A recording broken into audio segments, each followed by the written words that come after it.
Hi everyone. Say hello to Waykiwayki, aka Mark King. Henceforth just Mark, because I refuse to keep repeating such a stupid username. Mark is a woo-peddling astrologist and luminologist, a self-appointed intellectual who dropped out of school aged 15, believes in mystical energies, and of course he's a flat earther. He recently interviewed Professor Svetlana Berdyugina, an astrophysicist whose main area of study is astrobiology, in Freiburg in Germany. He believes that he represented himself well, that he has scientific understanding and evidence to share, and has achieved some kind of coup for flat earth in the way that he dealt with Dr Berdyugina, a belief echoed by the mouth breathers who follow him, including well-known flat earth bullshit artists like Fuck Whitward and Bob Nodell. A 15-degree-per-hour drift. Thanks, Bob. In this video I want to take a look at the points raised by Mark during the interview so we can see for ourselves whether his narcissism is really justified. Before I get started, let's take a look at some of the comments praising him for what he did. Alright, so I'm just going to flick through these and I'll maybe read some sections out, but the point is just to demonstrate the way everybody's kissing this guy's ass and the general way that flat earthers have reacted to this video as if Mark has somehow done something amazing and the scientist has somehow messed up. Now some of the points that these people make are actually going to be quite relevant if you stick with the whole video and see how Mark actually dealt with this situation and what Dr Berdyugina actually said to him. Alright, so she just confirmed everything is fake and scientists are constrained by governments. We'll see about that. This is brilliant, absolutely brilliant, so it's amazing, best thing they've seen. And she's one of their best minds, so apparently he seems to think that Dr Berdyugina didn't represent herself very well. This woman has just killed astrophysics in an hour. Again, we'll see about that. I'm not going to talk to people who claim that the earth is flat. This woman displays not only cognitive dissonance on a high level, she's also extremely arrogant and ignorant. Again, bear this stuff in mind. She got defensive the second she realised where you're heading when she stopped feeling she was the smartest person in the room. This is great. You literally crucified this astrophysicist. So you can see the trend that these people really think that he destroyed this scientist when he met her. One of the best things I've watched in a long time. Bravo. Dr Berdyugina was last seen wearing a fake wig and large sunglasses standing in a queue at her local job centre waiting to sign on, obviously implying that, again, she got destroyed by Mark. Although to be fair, when you see the way Mark conducted himself, the first part of that comment is actually pretty funny. This was brilliance, pure brilliance. Again, just major ass kissing. You, sir, are a bona fide dead set legend. Made my bloody decade. Thank you so much. More ass kissing.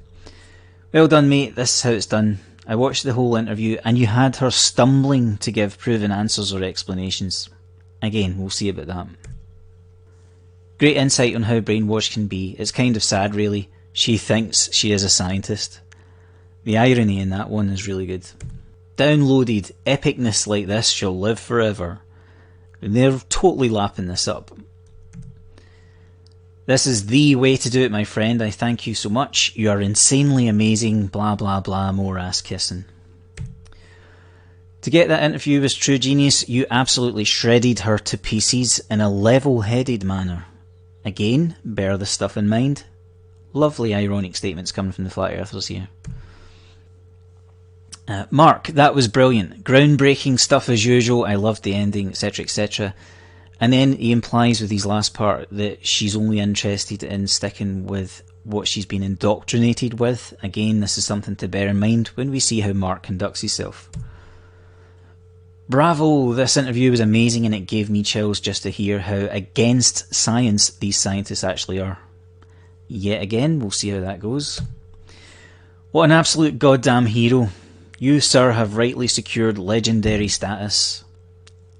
To go by what a flat earther says about this interview, you would think it was the most amazing thing you've ever seen, and he really rocked Dr Berdyugina's world and brought loads of amazing flat earth evidence to the table and absolutely messed her up.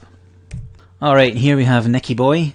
An excellently executed strategic move that strikes at the heart of the issue.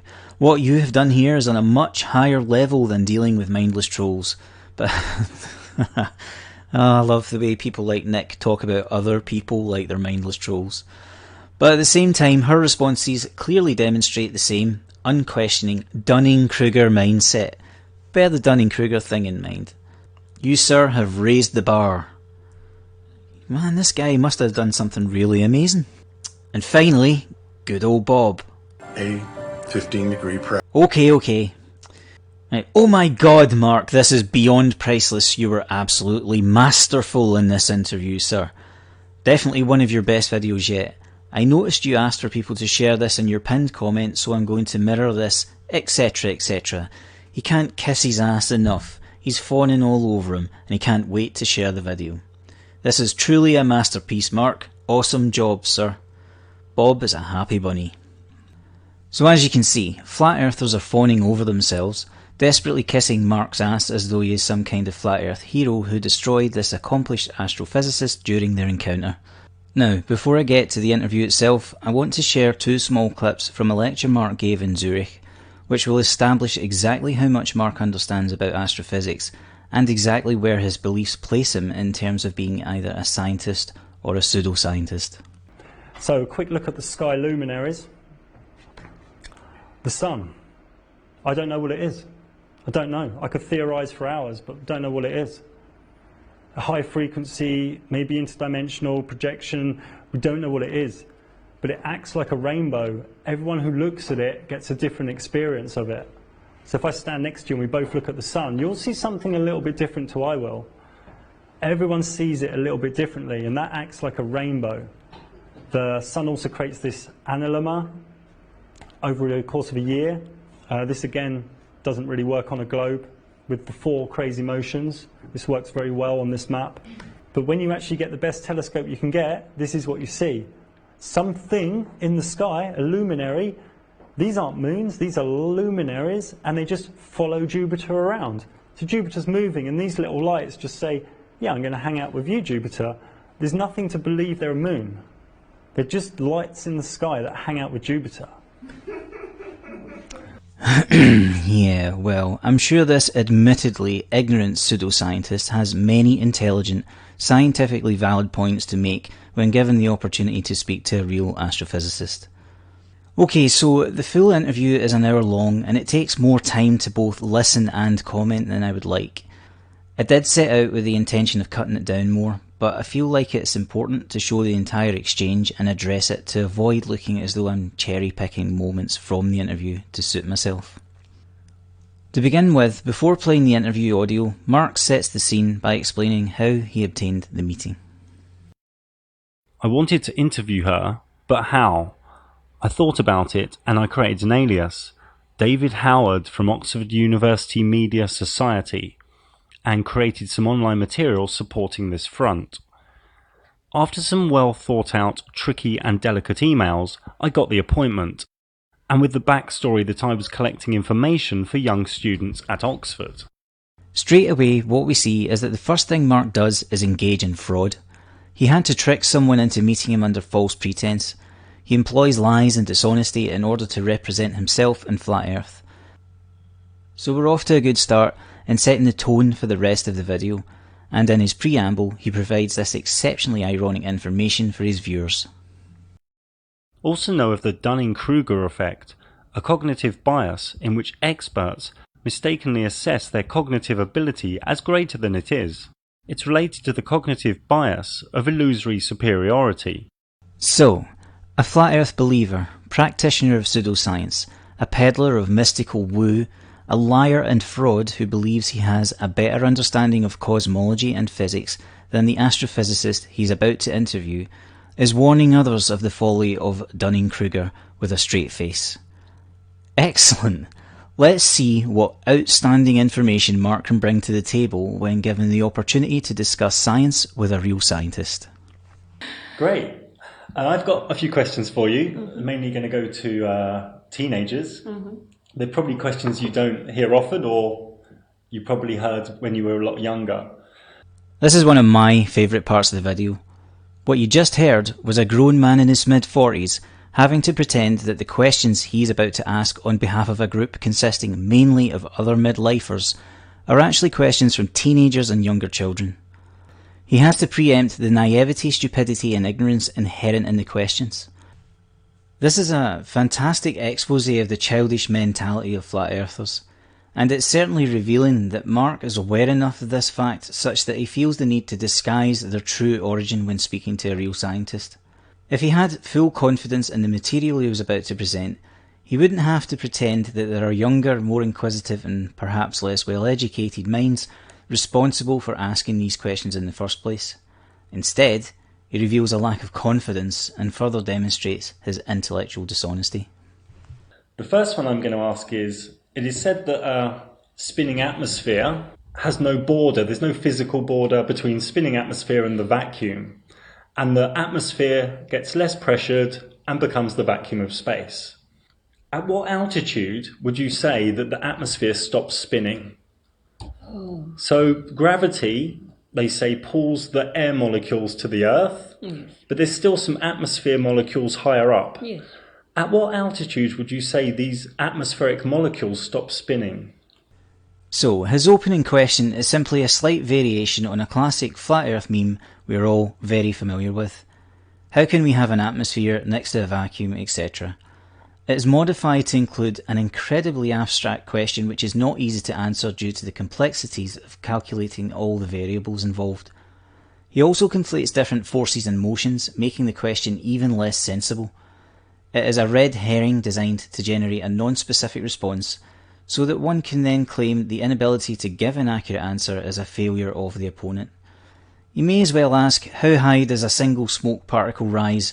When does a river become the sea? Or how long is a piece of string?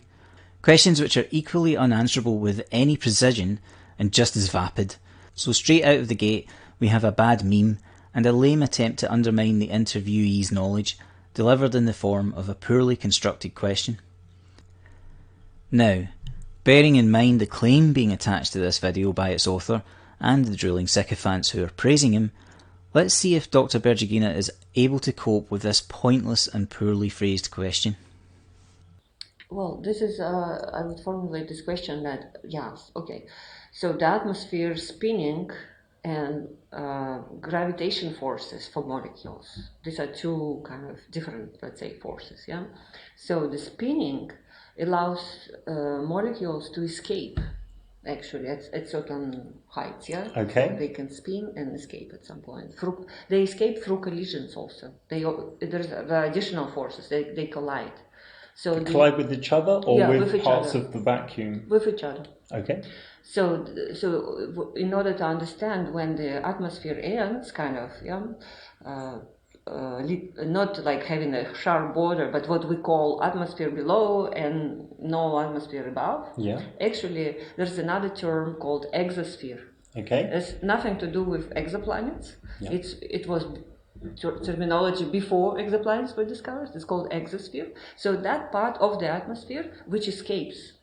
So below that part, the atmosphere, if it exists, it's called atmosphere. And it's spinning. And it's spinning. And colliding, molecules colliding. But above, they already, the density is so low that they can escape because they cannot collide. They don't collide anymore. And what happens to those molecules of atmosphere that escape into the vacuum of outer space? Oh, they go on a cosmic journey. Okay, and they stop spinning with the Earth. Yes, they don't belong to the Earth anymore. Okay. Yes. Is there a set altitude, distance, where that happens? Yes, of course. It is defined by density of the atmosphere, the gravity of the planet. But for the Earth, I have to look up. If you want me to look up, I'll look up. No, that's fine. I don't know that number. I know that the density falls off exponentially. Yeah. So I actually cannot say. I mean, we tell that the space starts approximately, let's say, at 100 kilometers, above 130 kilometers, something like this, that you can go on an orbit. I mean, this spinning means like the body spinning around the Earth means that it's orbiting Earth, yeah? Okay. So even if we put a satellite at 200 kilometers, it's still orbiting the Earth, even though it is not in the atmosphere. So we put satellites at thousands of kilometers above, and they're still spinning around the Earth. They're still in low Earth orbit Yes. in this model. They're still on the orbit. They're still spinning around. Would they still be colliding with molecules of the atmosphere? Yes, they will, if there are, yeah, Okay. at that height, yes. Okay, great. So everything is spinning around. All the also space junk, what we call, all this. Yeah, I've got a question on that later. Okay, good. Okay. So everything is spinning, and my terminology it's orbiting. Astronomy terminology it's really orbiting the Earth at very large distances. Moon, 400,000 kilometers, is still orbiting the Earth.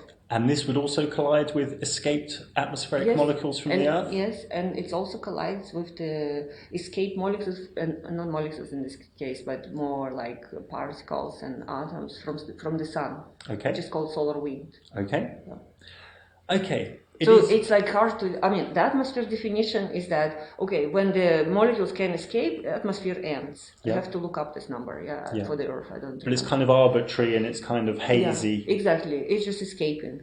But this escape, it's still, they can go on an orbit. Yeah. It doesn't mean that escape means that they cannot fall on Earth anymore, because the molecules go like this. Like they collide and they go up and down all the time, so it's like turbulence, what we call.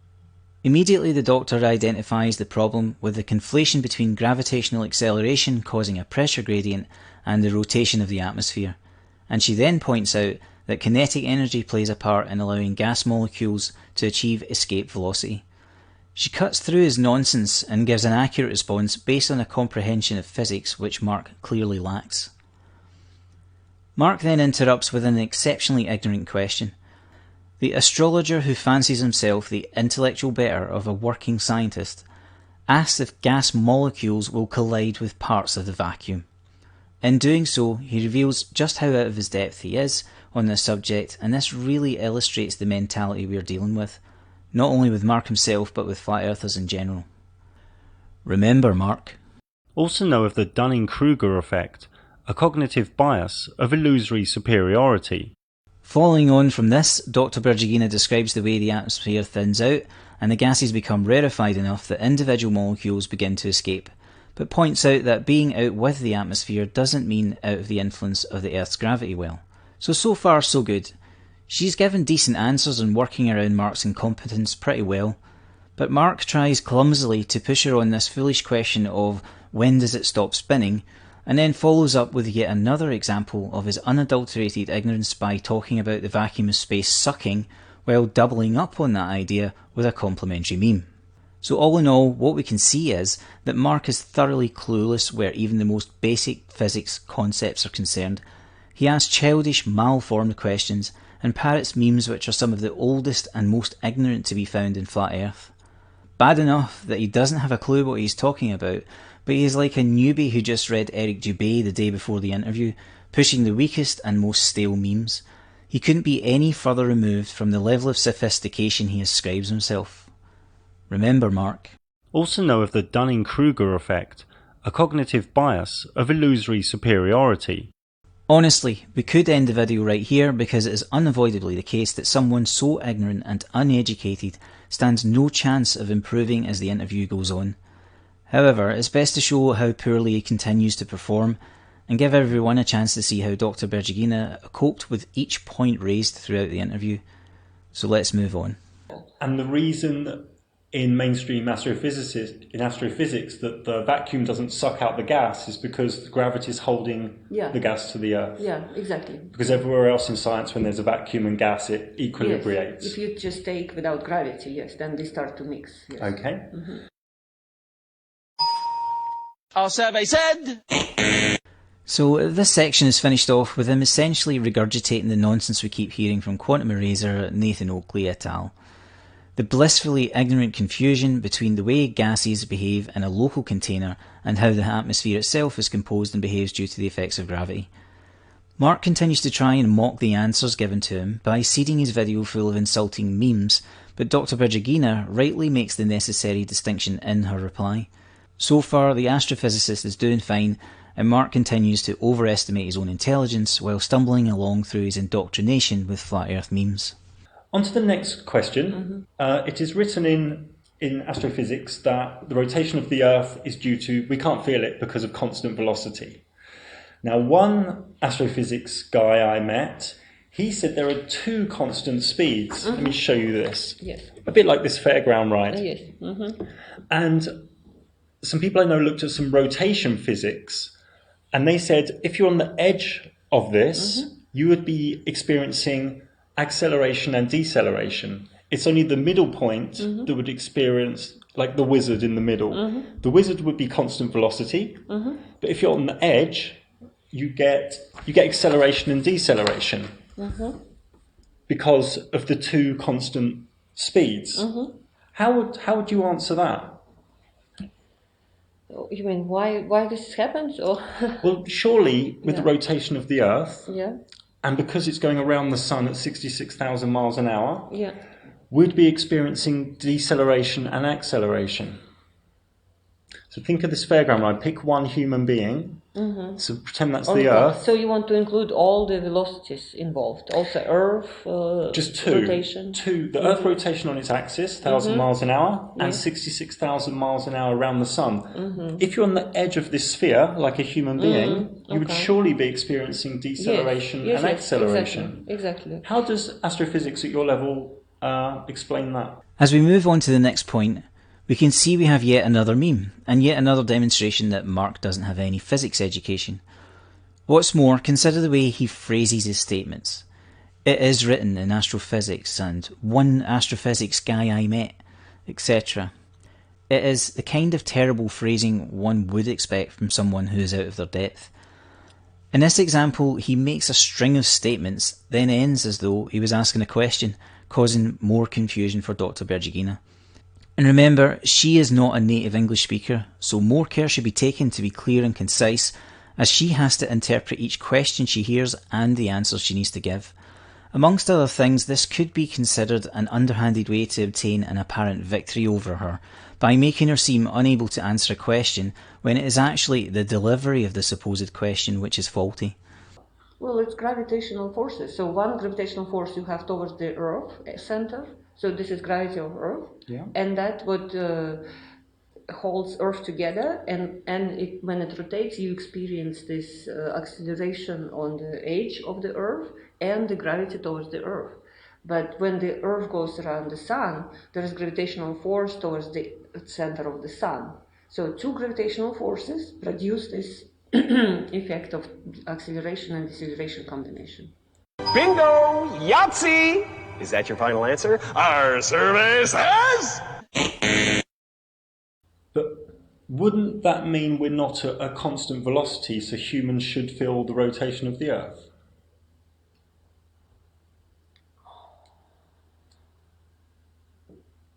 That is interesting. It's an interesting one.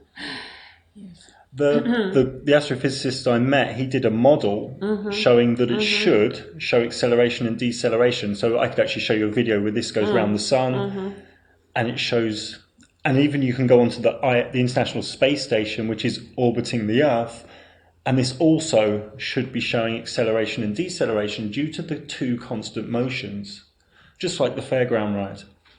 Right.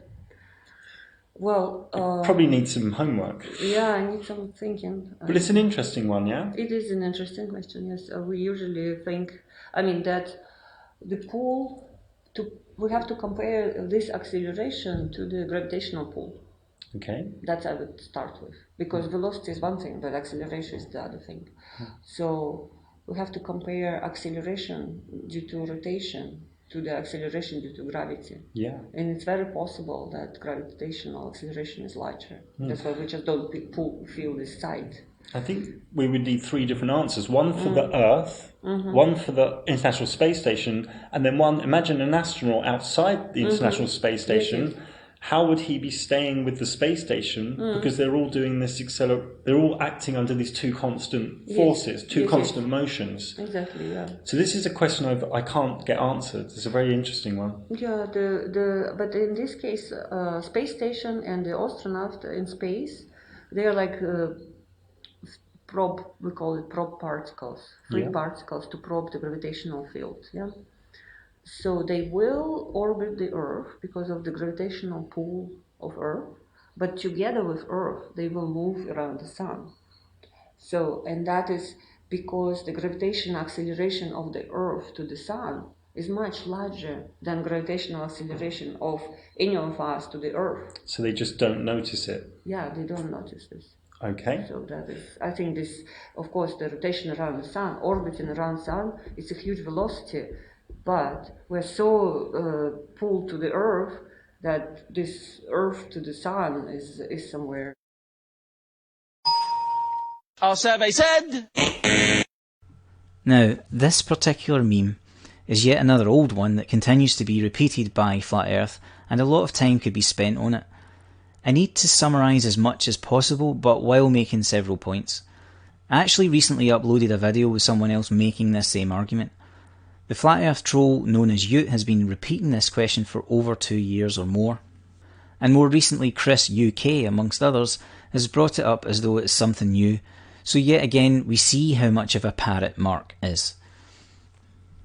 In this scenario, one needs to consider all the forces involved and see where the sum of these effects balance out to determine whether there is any actual cause to believe anything could or should be felt.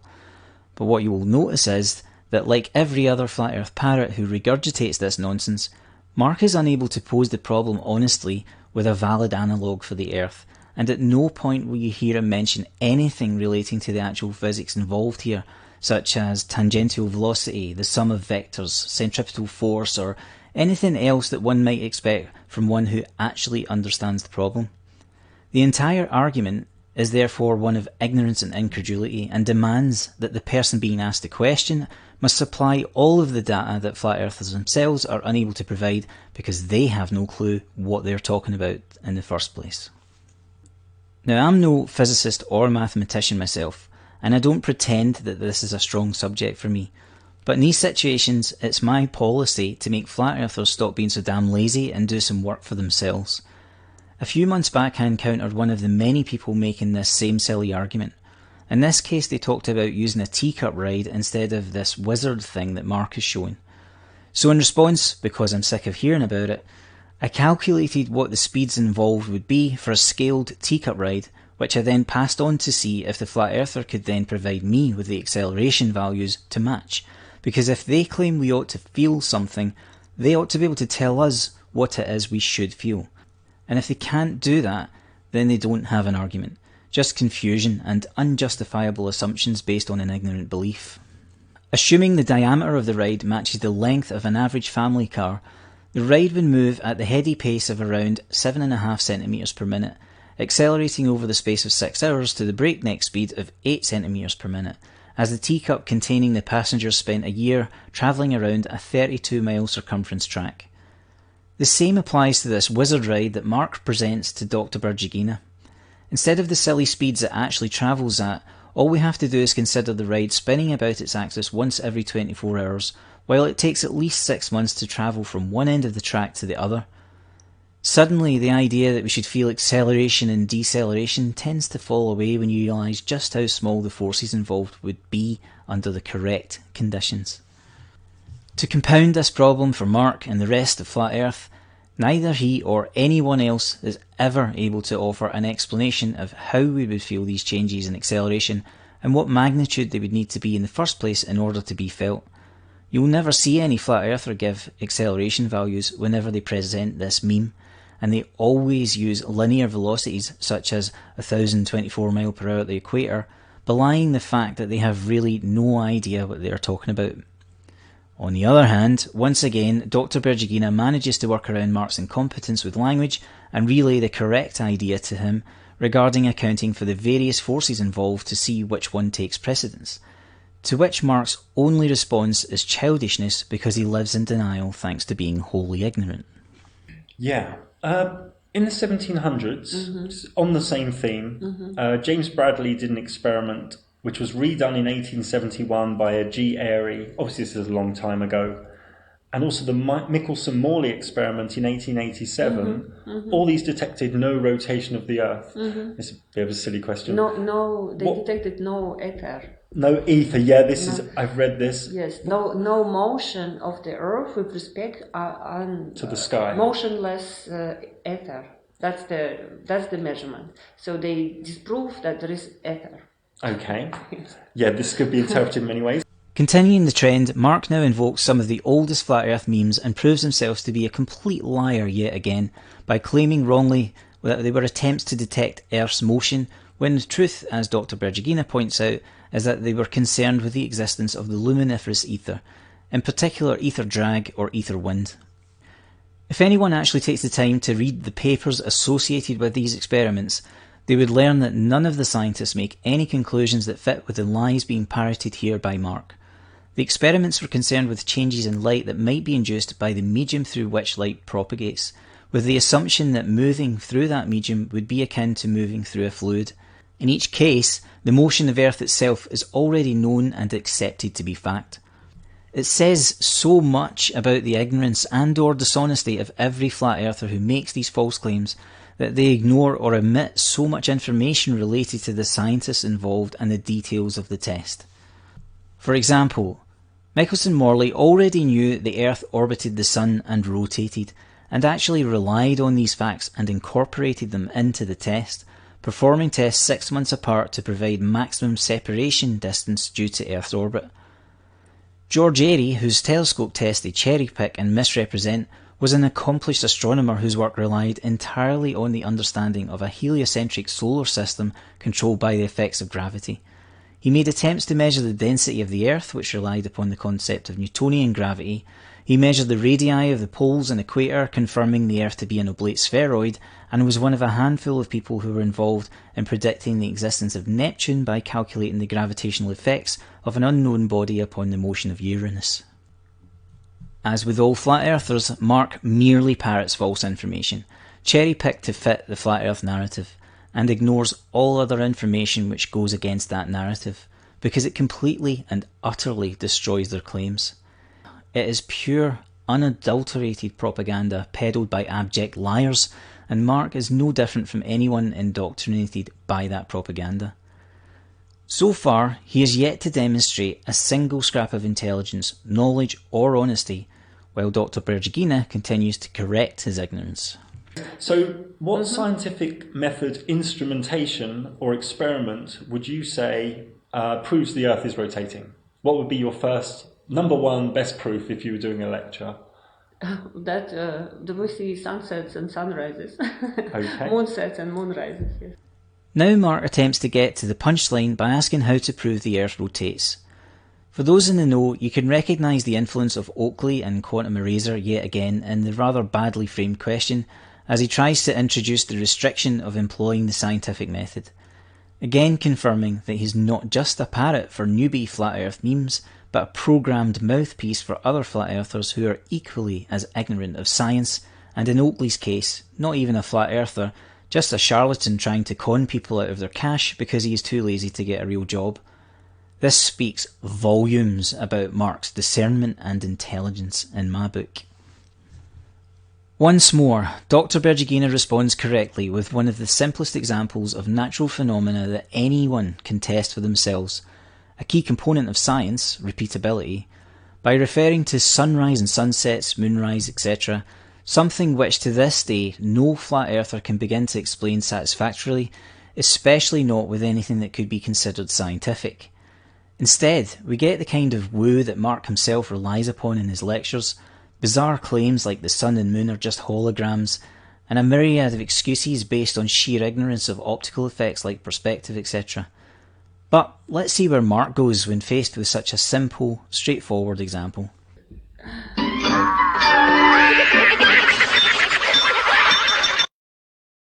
Our survey said... That's right, more childish ridicule followed by a supposed test which is faked to produce a false result. Placing the camera below the table to block the line of sight, then claiming that perspective magically affects the lower part of the coin over a tiny distance. Undeniably, Mark seals the deal on the fact that he is immature, ignorant and exceptionally dishonest, The disparity between the narcissistic ideal he holds about his performance in this interview and the stark reality of what we are witnessing is plain to see. This is the first, this is sky moving, basically, yeah? So. But, obviously back in the old days, they would say the sky's moving. Yes. Yeah. So, but now we know this is if we understood that we are humans, not us. Humans are on not in the center of the universe, if you take this Aristotle system, we are in the center of the universe. It's funny because the Planck probe in 2013 did say we are the center of the universe. I don't know if you ever studied that experiment. Yes, Planck, I don't know why they said it. It's like we're in the center. Yes. That's, I want to tell this. So sure, okay. Aristotle said, okay, we're in the center of the universe, Earth, and everything around rotates. Yeah. Then Galileo and Copernicus and Kepler, they said, no, there's the sun in the center of the universe. Yeah. Then Hubble came 100 years ago, said that, we see that all galaxies are moving away from us. Doesn't mean that we're really in the center of the universe. Yeah. But then later we found out that space expands. Einstein said that no, the galaxy is moving fine, but it's not that because we're in the center of the universe. It's because space expands at every point of the universe. So every point of the universe could be, wherever you were in the universe, you would see that everything expands from you. So you would always feel I am in the center. Let's go on to gravity. As we move on, Dr Berdyugina again corrects his misconceptions, pointing out that our understanding of the solar system has changed over time as we gathered more knowledge.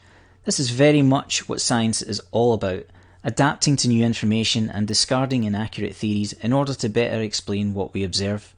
But Mark, like the rest of the meme parrots, wants to conveniently discard all developments that disagree with his chosen narrative and only cherry-pick information that he thinks confirms his bias, while claiming, ironically, that he advocates real science. Dr Berdyugina recognises each stage of development, while he continues to handwave to Smith anything inconvenient to his propaganda-fuelled faith. Mark tries to briefly make himself sound educated by mentioning the Planck probe, believing it cements his position, but has to have it explained to him by the doctor that the perception of being in the centre of the universe is just a relative experience. He has no response, and quickly skips ahead to the next meme he wants to push. He shows time and again that he has no deep understanding of any of the subjects he is raising in order to actually have a discussion. Once the catchphrases and meme headlines are parroted, he has nothing left to add, and has to backfill the intellectual vacuum he leaves behind with silly, immature memes in this edited version of the encounter.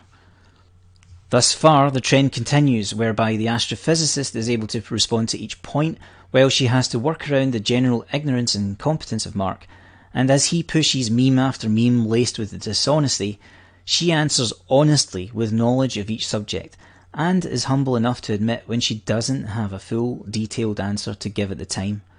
If I were scoring this as a debate, Dr Berdyugina would be miles ahead by now. Okay, so as it's taken a pretty long time to get through all this, I'm going to have to break this up into a few sections, because we're already running pretty long. So I'll continue in a second part pretty soon. Thanks for sticking with it so far. Cheers.